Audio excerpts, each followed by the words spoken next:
Upcoming ఓటీటీలో release అయ్యే Telugu movies list. 1. ప్రేమలు మార్చి 8న థియేటర్లో రిలీజ్ కానుంది. తెలుగు. వలరి రితికా సింగ్ నటించింది. మార్చి 6న ఈటీవీ విన్ యాప్లో రిలీజ్ అయింది.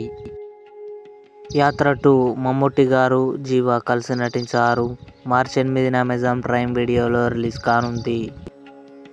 సౌండ్ పార్టీ విజయ్ సన్నీ నటించాడు. మార్చి 8న ఆహాలో రిలీజ్ కానుంది. బ్రీత్ తెలుగు మార్చి 8న ఆహాలో రిలీజ్ కానుంది. మేరీ క్రిస్మస్ విజయ్ సేతుపతి, కత్రినా కైఫ్ కలిసి నటించారు. మార్చి 8న నెట్ఫ్లిక్స్లో రిలీజ్ కానుంది. తులసివనం మార్చి 21న ఈటీవీ విన్ యాప్లో రిలీజ్ కానుంది. బ్రహ్మయుగం మమ్ముట్టి గారు, అర్జున్ అశోకన్ కలిసి నటించారు. మార్చి 15న సోనీ లివ్లో రిలీజ్ కానుంది. తెలుగు. మిక్సప్ తెలుగు మార్చి 15న ఆహాలో రిలీజ్ కానుంది. ఇవి అప్కమింగ్ ఓటీటీలో రిలీజ్ అయ్యే తెలుగు మూవీస్. ఈ వీడియో మీకు నచ్చినట్లయితే లైక్ చేయండి, షేర్ చేయండి, మా ఛానల్ని సబ్స్క్రైబ్ చేసుకోండి.